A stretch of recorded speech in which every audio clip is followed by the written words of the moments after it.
성경이 구약이 39권, 또 신약이 27권, 그래서 총 66권으로 되어 있습니다. BC 1400년경부터 AD 100년까지 약 한 1500년 또는 1600년 정도의 기록 기간을 가지고 있고, 약 40여 명의 기록자가 성경을 기록을 했습니다. 아담, 하와, 노아, 아브라함, 요셉, 모세, 다윗, 그리고 예수님에 이르기까지 많은 등장인물들이 나오고, 그리고 천지 창조를 비롯해서 노아 홍수, 출애굽, 그리고 광야, 가나안 정복, 사울로 시작되는 이스라엘의 왕국 건설과 분열, 멸망과 포로 귀환, 성전 재건과 예수님의 탄생, 죽음, 부활, 교회 건설과 예수님의 재림, 이것이 창세기부터 요한계시록까지의 이야기입니다. 정말 방대한 인류 역사를 다루고 있는 것이 이 성경이니만큼 성경이 그렇게 쉽지만은 사실은 않습니다. 그럼에도 불구하고 이 성경은 참 우리에게 생명의 말씀이고 인생에 없어서는 안 되는 너무나 소중한 말씀이고, 우리에게 주신 하나님의 가장 큰 선물 중에 하나가 이 성경 말씀이다 하는 것을 부인할 수가 없습니다. 에스겔이라는 이 성경에 우리가 지금 저 기록들을 보면 예루살렘 성전 전후로, 예루살렘 성의 멸망 전후로 기록된 것이 이 에스겔서인데, 이 48장에 이르는 방대한 에스겔서의 내용이 크게는 세 가지 내용입니다. 첫 번째는 남유다의 멸망, 두 번째는 유다 주변에 있는 7국가의 멸망 예언, 그리고 마지막으로는 이스라엘의 회복에 대한 예언. 이 이야기가 에스겔서의 주요 내용인데, 오늘 우리가 읽었던 본문은 이 두 번째에 해당되는 남유다의 주변 나라 7국가의 멸망 예언의 한 부분을 우리가 읽었습니다. 우리 이제 혹시 구약 성경의 연대를 좀 생각을 해보면, 제 생각에는 이 세 가지 연대 정도는 기억을 할 수 있고 또 하면 참 성경을 이해하는 데 도움이 되겠다 그랬습니다. 우리 구약의 파노라마 공부하시는 분들은 저 숫자를 읽고 있을 텐입니다. 아마 남과 북 이스라엘로 분열이 되는 때가 BC 931년. 그래서 우리 김종선 목사님이 참 재미있게 얘기를 했습니다. 저거 하고 나니까 저거 안 잊어버려요. 저도 주일학교 한국에 9시에 예배 시작해서 9시 31분이 되면 분방 공부를 다 합니다. 그래서 931년이 남북이 나눠진 예입니다. 그러고 보니까 진짜 안 잊어지지가 않습니다. 북이스라엘은 722년, 남유다는 요즘에 뭐 많이 듣는 이름이죠. 586. 이때 나라가 각각 망했습니다. 이게 지금 이제 남북이 분열되고 북이스라엘이 망하고 남유다가 망하는데, 에스겔서는 그러면 언제적 이야기냐? 남유다의 멸망 바로 직전이기 때문에 아마 587년경에 이야기가 오늘 읽었던 이 이야기입니다.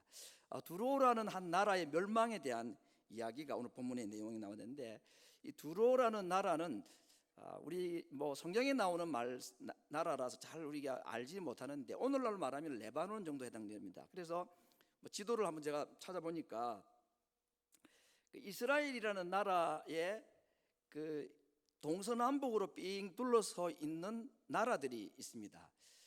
여러분 뭐 잘 보이실지 모르겠는데, 이제 이스라엘이라는 나라가 북이스라엘이 있고 밑에는 남유다가 있죠.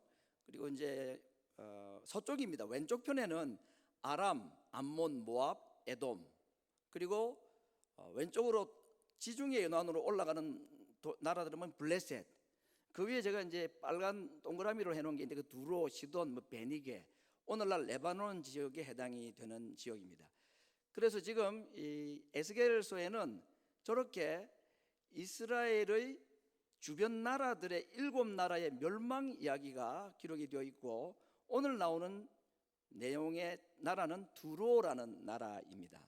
지금도 아마 이 뭐 수른가 하는 이름으로 레바논에 있는 한 도시 이름이 아직도 사용이 되고 있다고 합니다. 하나님께서 이 이스라엘의 멸망, 또 유다 남왕국의 멸망에 대해서 경고를 하시면서 저 주변 나라들도 함께 멸망을 한다. 그 7나라의 멸망 이야기, 오늘 특별히 두로의 멸망 이야기를 하셨는데, 이 주변 나라의 멸망 이야기를 하신 이유가 무엇일까? 유다는 하나님께 죄를 지어서 우상 숭배해가지고 멸망을 한다고 그랬습니다. 그럼 주변 나라들도 하나님께서 그냥 내버려 두지 않고 다 멸망시키겠다, 하나님이 뭐 화가 났는지 기분이 나쁜지 그냥 다 쓸어버리겠다고 하시는 것처럼 들리는 말씀인데, 저 주변 나라들이 다 망한다 그렇게 말씀했는데 왜 망할까요? 특히 두로 같은 나라가 왜 망한다고 그랬느냐, 오늘 그 이야기를 성경에서 기록을 하고 있습니다. 주변 나라 7나라의 멸망 이야기는, 첫 번째는 그 나라 당사국에 하나님께서 경고하시는 말씀이죠. 내 백성 유다도 내 백성 이스라엘도 내가 망하게 했다. 그런데 너희들을 내가 가만두겠느냐. 이 이야기는 그들에게 경고하심인 동시에 그들도 하나님께 돌아오고 회개할 기회를 주시는 의미가 있습니다. 그 첫 번째 주변국 7개국의 멸망에 대한 예언은 단순히 그냥 홧김에 하시는 말씀이라기보다는 그들에게도 구원의 기회를 주기 위함이다 하는 것이고, 두 번째는 멸망하는 유다에게는 이 주변 7개국의 멸망 예언이 어떻게 들릴까요? 저들 때문에 우리가 고난을 당했지만 하나님께서 결국 우리를 회복하시는구나. 그래서 선지서의 이야기는 멸망으로만 끝나지 않고 그 멸망 이후에 하나님께서 70년 후에 바벨론에서 다시 너희들을 데려오겠다, 회복하겠다, 그 회복에 관한 말씀이 함께 있기 때문에 7개국 주변 나라 멸망 이야기는 이스라엘 백성들에게는 희망과 소망, 회복에 대한 약속을 들려주는 말씀이기도 합니다. 이제 오늘 우리가 볼 나라는 이제 두로라는 나라인데, 이 두로라는 나라에 대해서 성경에서 적지 않게 기록을 해두고 있습니다. 그래서 몇 곳 성경 구절을 제가 한번 소개를 해서 이 두로라는 나라가 어떤 나라인가 조금 아는 것이 필요하겠습니다. 여호수아서 19장에 보니까 큰 시돈까지 이르고 돌아서 라마와 견고한 성읍 두로에 이르고 돌아서 호사에 이르고 악십 지방 곁 바다가 끝이 되며, 이건 12지파에게 땅을 나누어 주실 때에 아셀이라는 지파의 땅의 경계를 말씀할 때에 저 시돈이라는 나라와 두로라는 나라가 포함이 되어 있습니다. 그러니까 아셀이라는 지파에게 배분이 된 땅이 두로라는 땅입니다. 그런데 사사기 1장에 보니까 아셀 지파가 자기들에게 분배가 된 두로 땅 사람들을 쫓아내지 못했다고 기록합니다. 그래서 이 두로는 이스라엘 백성들에게 주신, 특별히 아셀이라는 지파에게 주신 땅인데, 아셀 지파가 두로를 쫓아내지 못해가지고 그 이후로 두로라는 나라가 이스라엘을 계속 괴롭히고 공격하는 원수 나라가 되었다 하는 것입니다. 지금 하나님께서는 그 두로를, 여호수아 시대에 쫓아내지 못했던 그 땅 두로를 지금 멸하시겠다, 그렇게 지금 말씀을 하시는 겁니다. 또한 그 두로라는 나라를 우리가 생각할 때 떠올릴 수 있는 왕이 있는데, 그 두로의 왕 중에 가장 유명한 왕은 히람이라는 왕입니다. 그래서 여러분 구약 성경 읽다 보면은 두로 왕 히람이라는 단어를 종종 보게 됩니다. 왜 이 히람이라는 두로 왕이 유명하게 됐느냐 하면 바로 이 다윗과 솔로몬 때문입니다. 이 다윗이 성전을 건축하기 위해서 물자를 준비를 하고 자기 아들에게 성전 건축을 남기고 죽게 되죠. 그때에 성전이나 자기 왕궁을 짓는 데 필요한 목재가 100% 두로산 백향목, 두로가 레바논이니까 레바논 백향목으로 다 지었습니다. 그래서 히람이라는 이 두로 왕이 다윗과 굉장히 친한 관계였습니다. 정말 형제처럼 지냈습니다. 그래서 물론 돈을 받고 했겠지만 자기 나라에서 나는 모든 백향목 나무로 예루살렘 성전을 짓는데 또 왕궁을 짓는데 다 대여를 해줘요.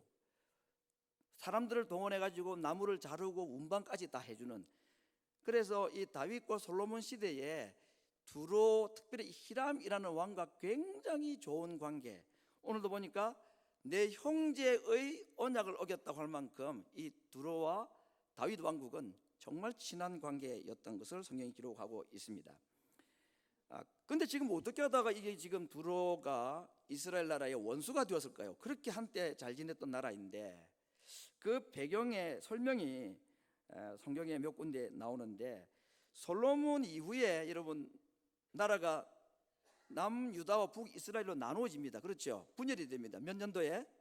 9시 31분에 나라가 둘로 나누어지고 난 뒤에 두로는 지금 다윗하고 통일왕국일 때 다윗하고 아주 친한 관계였다 그랬죠. 그죠? 솔로몬하고도.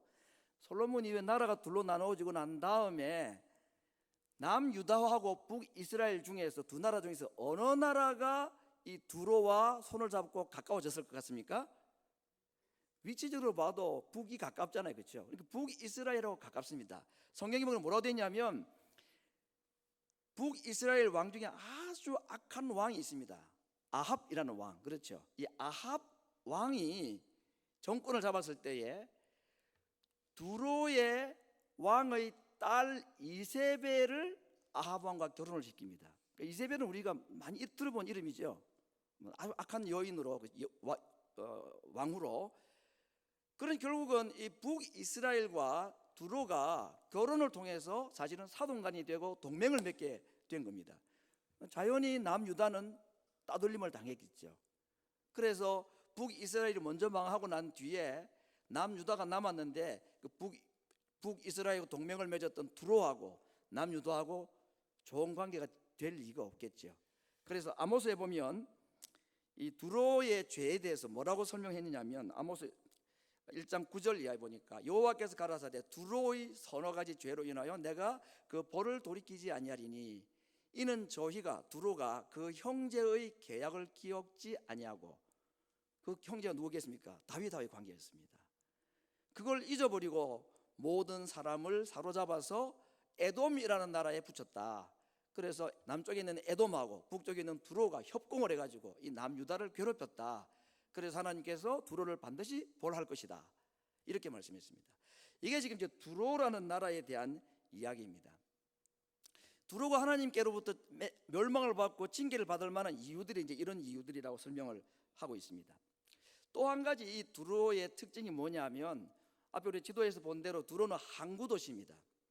바다를 끼고 있는 지중해를 끼고 있는 항구 도시인데 성경에 보니까 이 두로에 대한 이야기가 자세하게 기록이 된 내용이 나오는데 그 중에 하나가 어떤 것이냐면 배를 만들었다 그랬습니다. 큰 배를. 에스겔 27장 5절 이하에 보니까 이런 표현이 있습니다. 네가 그 다음 거 27장 5절에서 7절에 있는 구절 제가 한번 다시 집사님 바꿔봐 주시겠습니다. 예. 자, 이 두로가 만든 배의 이야기입니다. 스닐의 잣나무로, 레바논의 백향목, 바산의 상수리 나무로, 기띔섬의 황향목으로, 애굽의 수놓은 가는 배로, 엘리사 섬의 청색 자색 배로 차이를 만들었다. 아주 그냥 요즘 같으면 무슨 크루즈선과 같이 사실은 이제 다 무역선이지만요 거대한 배를 만들었습니다. 아주 좋은 나무로 그리고 정말 좋은 재료로 배를 화려하게 만들었습니다.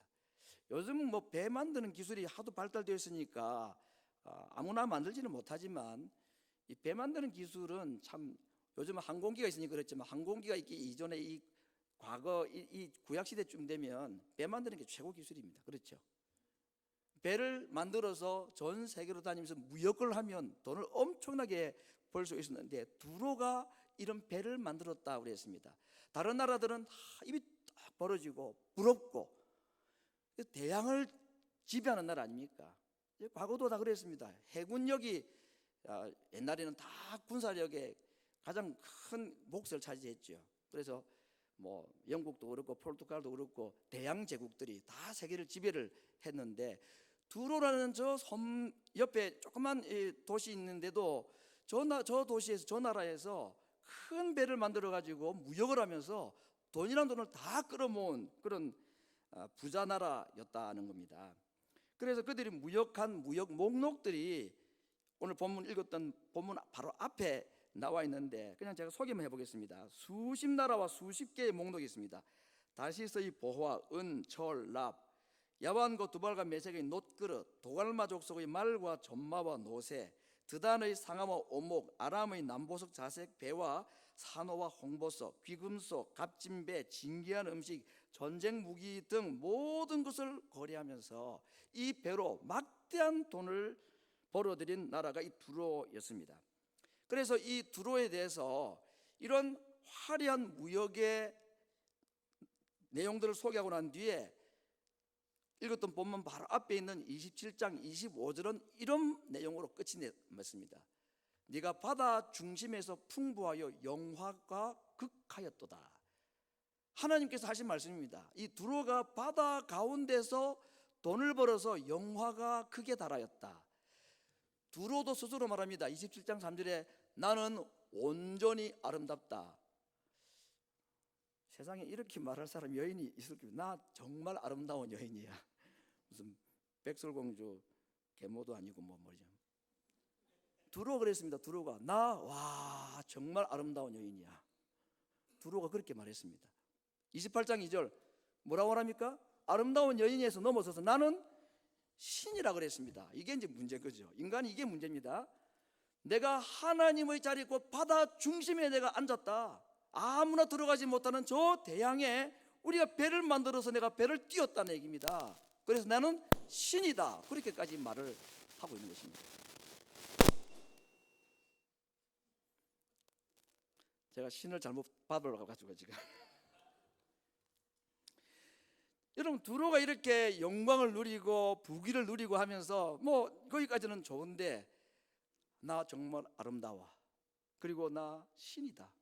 하나님의 자리에 내가 올라갔다. 이렇게까지 말하고 있습니다. 이쯤 되면 하나님 가만 계실까요? 절대로 가만히 안 계십니다. 할 말이 있고 안 할 말이 있지 마음속으로라도 저런 마음을 가지는 것은 하나님이 반드시 보라십니다. 두로가 멸망하게 된 이유는 바로 저 말 때문입니다. 튼튼한 나무로 큰 배를 만들고 익숙한 사공들이 배를 운행하며 바다를 정복했습니다. 나중에 솔로몬도 배를 만들었습니다. 에시온 게벨이라는 곳에 배를 만들었습니다. 솔로몬도 돈이 뭐 엄청나게 많으니까 배를 만들었습니다. 그런데 사공이 없어요. 배가 있어봐야 뭐 배를 운행을 해보죠. 짓기는 하지만 누가 운행합니까? 그래서 솔로몬이 만든 배를 운행할 수 있는 사공을 누가 보내준답니까? 두로 왕 히람이 보내줘서 그랬습니다. 이렇게 두로는요 바다와 관련해서 배와 관련해서는 세계 최고의 지위를 누렸던 나라였습니다. 돈을 엄청나게 벌어들인 나라였습니다. 남들이 두려워하는 그 바다 한가운데 파도를 내치며 갔고 사람들은 구경도 못 해본 배를 그들은 만들어서 자랑거리가 되었습니다. 그런데 그들이 몰랐던 것이 하나 있습니다. 오늘 성경은 그걸 말하고 있습니다. 그들이 몰랐던 것이 무엇이냐? 우리는 배를 만들었지만 하나님은 바다를 만드신 분이라는 것을 몰랐습니다. 두로는 배를 만들 수 있는 기술이 있었고 배를 운행할 수 있는 사공도 있었지만 그들에게 없었던 것이 있었습니다. 하나님이 없었습니다. 그런데 그 하나님은 두로가 자랑하는 그 배, 두로가 자랑하고 무대처럼 사용하는 그 바다를 만드신 분이셨습니다. 배를 만들 줄 아는 사람이 기억해야 될 것이 있습니다. 나는 배를 만들 수 있고 나는 배를 운행할 수 있지만 그러나 하나님은 바다를 만드신 분이고 그 바다 위에 바람을 만드신 분이라는 것을 기억하지 않는 자는 함부로 배를 만들어서는 안 되고 배를 띄워서도 안 되는 것입니다. 그래서 26절에서 말씀합니다. 내 사공이 너를 인도하여 큰 물로 데려갔지만 갈 수 있으니까요. 그러나 나는 동풍을 바다 중심에서 일으켜서 너를 파할 것이다 라고 말씀하고 있습니다. 성경에 이 동풍이라는 바람이 많이 나오는데 바로왕이 애굽의 바로왕이 꿈을 꿨을 때에 바람이 불어와가지고 살찐 소가 뭐 죽고 아주 충실한 이삭 7개가 죽고 뭐 이런 얘기 있었죠. 그때도 불렀던 바람이 이 동풍이라고 그랬습니다. 메뚜기 재앙이 올 때도 동풍을 타고 왔다고 그랬습니다. 홍해바다를 갈라뜨릴 때도 이 동풍이 불었다고 그랬습니다. 요나가 니느웨에서 마지막에 하나님의 은혜를 받고 박넝쿨이 자랐는데 박넝쿨이 순식간에 죽어버렸습니다. 그때도 동풍이 불었다. 그래서 동풍은 하나님의 진노와 형벌의 상징적인 단어가 이 동풍입니다. 그 거대한 배가 바다 한가운데 이르렀을 때에 나는 바다를 정복할 수 있고 나는 배를 만들 수 있고 나는 이 배를 마음대로 운행할 수 있다고 자랑하던 그들에게 하나님께서는 그래, 나는 바다를 만들었고 나는 바람을 만든 자야, 그들에게 동풍을 일으키겠다, 그렇게 말씀하고 있습니다. 바다로 흥한 자가 바다로 망하고 배로 흥한 자가 배로 망한다는 것을 지금 말씀해 주고 있습니다. 하나님을 떠난 자는 그가 하나님을 떠나서 의지하는 그것이 그에게 멸망의 이유가 되도록 하나님 하시겠다. 그러므로 돈과 권력과 영화와 명예, 이 세상의 그 어떤 자랑도 그것이 나로 하여금 하나님을 떠나게 만들고 그것들이 나로 하여금 신앙에서 멀어지게 한다면 한번 생각해 봐야 됩니다. 여전히 자랑할 것인가? 그것이 언제까지 내게 복이 될 것인가? 하나님께서 오늘 하시는 이 말씀 앞에, 내가 너에게 동풍을 일으키겠다 하는 이 하나님의 말씀 앞에, 우리가 만든 배와 우리가 가지고 있는 이 배로 말미암아 벌어들인 많은 이 땅의 영광들이 정말 나에게 끝까지 복인지 아닌지 하나님 앞에서 한번 질문해 보아야 된다는 것입니다.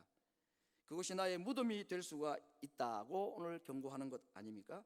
물질적인 부는 놀랍게도 이상하게 하나님을 떠나게 만드는 강력한 힘이 있는 것을 잘 말씀해 주고 있습니다. 오죽했으면 예수님께서는 두 주인을 섬기지 못한다, 하나님과 물질을 두 주인을 섬기는 모습에다 비유하면서 인간에게 있어서 물질이라는 것은요 거의 하나님만큼이나 강력한 힘이 있고 우리로 하여금 그에게 굴복하게 만드는 거의 신적 존재와 같다는 것을 예수님도 말씀하셨습니다. 두로와 함께 무역하고 두로 편에 섰던 많은 나라들이 두로가 파손하고 그 배가 깨어지는 모습을 보면서 어떻게 반응한다고 했냐? 오늘 성경에 보니까 그 두로의 편에 섰던 나라들이, 그들과 무역했던 나라 왕들이 왕복을 벗어버리고 보좌에서 내려와서 슬픔으로 옷을 입을 것이다, 그렇게 말씀했습니다. 예레미야 17장 5절에서는 우리에게 섬뜩한 말씀을 하고 있습니다. 무릇 사람을 믿으며 혈육으로 그 권력을 삼고 마음이 여호와에게서 떠난 그 사람은 저주를 받을 것이다. 하나님 외에 다른 것을 의지하고 사람을 믿고 의지하는 것, 그것은 하나님을 떠난 것과 같기 때문에 그런 자들은 하나님께서 저주를 할 것이다, 그렇게 말씀했습니다. 저주라는 단어가 그렇게 유쾌하지가 않죠. 그래서 좀 어려운 말씀인데 성경에 있는 말씀 그대로라서 제가 그냥 그대로 인용을 했습니다. 성도 여러분, 사람은 배를 만들지만 하나님은 바다를 만드신 분입니다. 두로의 뛰어난 사공들이 배를 운행하지만 하나님은 바다에 동풍을 일으킬 수 있는 분입니다. 확실한 것은 사람이 만든 것보다 하나님이 만든 것이 아름답고 사람이 만든 것보다 하나님이 만든 것이 강력하다는 것은 우리가 잘 압니다. 두로의 배가 화려하고 튼튼하고 두로의 사공들이 세계 최고의 선원들이었지만 하나님이 만드신 바다와 그분이 만드신 바람보다 크지는 않습니다. 배를 만들고 배를 운행하는 사람이 이 정도는 알고 살아야 된다. 배 만들고 운행할 줄 아는 것보다 하나님이 누군지를 아는 것이 더 중요하다는 겁니다. 두로가 만든 배는 하나님께서 만드신 바다에 빠지고 말았습니다. 바다에 크고 화려한 튼튼한 배를 짓고 회심의 미소를 짓고 있는 인생들을 향하여 하나님께서는 하늘에서 비웃으신다고 했습니다. 시편 2편 4절, 하늘에 계신 자가 웃으시며 주께서 저희를 비웃으시리로다. 요나가 탄 배, 바울을 태워 갔던 그 당대 최고의 무역선들, 그것들은 부의 상징이었습니다. 그러나 풍랑을 만났을 때에 그 안에 있는 모든 것, 금은 보석, 심지어는 먹을 양식까지 다 바다에 던져버려야 했고 하나님께서는 그 배에 탔던 사람들을 모두 내려오게 만들었다고 그랬습니다. 하나님께서 그들을 무장을 해제를 시키시고 다 내리게 하신 것입니다. 모든 사람이 타고 싶어 안달인 배가 있고 그 배에 올라탔다고 즐거워하는 인생을 살아가는 사람들이 우리들 주변에 많이 있습니다. 나도 저 배를 한번 타봐야 되는데, 나도 저 위치에 한번 가보면 얼마나 좋을까, 그렇게 생각할지 모르는데, 두로의 배를 못탄 사람이 행복한 사람입니까? 두로의 배에 올라탄 사람이 행복한 사람입니까? 바다를 만나기 전에, 바람을 만나기 전에는 두로의 배에 올라간 사람이 복이었습니다. 그러나 풍랑을 만났을 때 그 상식은 완전히 깨어지고 말았습니다. 그날 출항하는 두로의 배는 안 타는 것이 복인 것입니다. 세상의 모든 사람들이 타고 싶어하는 배가 있습니다. 그 배를 탔느냐 못 탔느냐보다 내 안에 주님이 계신가 안 계신가가 더 중요하지 않습니까? 하나님 없는 두로의 배와 그 배가 벌어다 주는 엄청난 영화, 그것은 요나의 배와 다름없고 유라굴로 광풍에 깨어진 바울이 탔던 배와 같을 수 있습니다. 배고동을 크게 울리며 화려하게 항구를 떠나도 풍랑에 자초될 배를 어떻게 믿고 올라탈 수가 있겠습니까? 목숨이 두 개라도 정말 타지 말아야 될 배가 그날 풍랑을 향해 가는 두로의 배였습니다. 하나님 없는 두로의 배보다 조각목이라도 예수님이 함께 타신 배가 더 안전합니다. 우리가 타고 가는 배는 두로에 실린 화려한 금과 은이 없고 값진 것이 없다 할지라도 예수님만 계시면 되는 것입니다. 예수님이 보배입니다. 질그릇은 언젠가는 깨어질 것이지만, 그러나 보배를 담은 질그릇은 깨어지지 않는다고 합니다. 보배가 있기 때문입니다. 예수님이 타신 배는 절대로 뒤집어 엎을 수가 없었습니다. 왜냐하면 그분은 보배이셨고 그분은 바람과 바다를 지으신 창조주이기 때문입니다. 가치 없고 깨어지기 쉽지만 보배가 담긴 그 질그릇은 하나님께서 귀하게 여기신다고 말씀하셨습니다. 두로의 무역선과 그것이 벌어다주는 부귀와 영화, 그 어떤 것보다도 하나님께서 우리에게 줄로 지어주신 구역이 아름답고 하나님이 최고의 기업입니다. 그분은 가장 아름답고 완전하시며 영원히 없어지지 않으시는 기업입니다. 부모를 팔아 친구를 산다는 말이 있습니다. 그만큼 친구가 소중하다는 말이겠지요. 그러나 정말 우리가 배를 팔고 땅을 팔아서라도 정말로 사야 될 기업이 있습니다.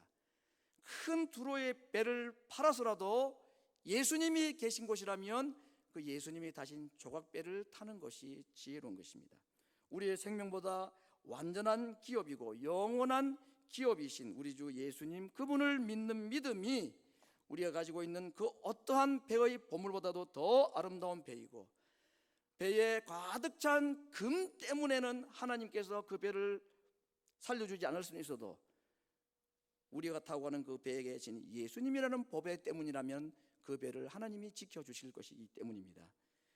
에스겔의 마지막 장면은 성전에서 물이 새어 나오면서 그 물이 큰 강을 이루고 그 강 주변에 나무들이 자라고 열매가 자라는 예루살렘 성전의, 예루살렘 성의 재건축 장면이 에스겔서의 마지막에 나오는 장면입니다. 그리고 그 성을 하나님께서 이름을 붙이기를 여호와 삼마라고 이름을 붙이셨다고 그랬습니다. 여호와께서 거기 계시다라고 불려질 것이다 그랬습니다. 두로의 배에 하나님이 계시지 않습니다. 그러나 조각배라도 초막이라도 하나님이 계시고 예수님이 계신 곳이면 그곳이 여호와 삼마입니다. 보물이 있는 곳이 아니라 예수님이 있는 곳에 우리의 인생을 맡기고 그 배에 올라타는 지혜로운 선택자들이 되기를 바랍니다.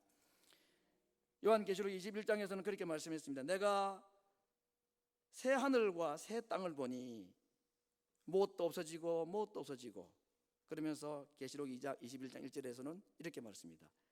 바다도 다시 있지 않더라 그랬습니다. 바다는 세상을 상징합니다. 세상의 영광을 상징하는 장소입니다. 그러나 하나님께서 이 땅에 새로운 나라를 만드실 때는 바다가 없는 세상이라고 말씀하셨습니다. 두로를 멸망시켰던 그 바다도 그 마지막에는 없어질 것이라고 하였습니다. 그리고 그곳에 예루살렘 성전에서 새어 나오는 물로 만들어진 새로운 도시를 하나님이 건설을 하실 것이라고 말씀했는데, 그것이 교회이고 그 성을 거룩한 성 새 예루살렘이 될 것이라고 말씀하셨습니다. 성도 여러분, 인생을 광야에 비유하기도 하고 항해에 비유하기도 합니다. 오늘 두로라는 나라의 배를 통해서 우리 인생을 어떤 배를 타고 가야 될 것인가 하는 것을 말씀해 주셨습니다. 모든 사람들이 달려가는 그 배를 타고자 다투어서 달려가는 그 배를 하나님께서는 우리에게 잠시 생각해 보라고 말씀하십니다. 주님이 타신 배가 더 안전하고 그 배가 우리가 정말로 내 삶을 맡길 수 있는 안전한 배이지, 영광을 확실하게 줄 수 있는 그 배가 우리에게 필요한 배가 아니라는 것을 말씀했습니다. 왜냐하면 사람은 배를 만들지만 하나님은 바다를 만드신 분이기 때문입니다. 배를 만든 사람을 의지하시겠습니까? 그 배가 다니는 바다를 창조하신 하나님을 의지하시겠습니까?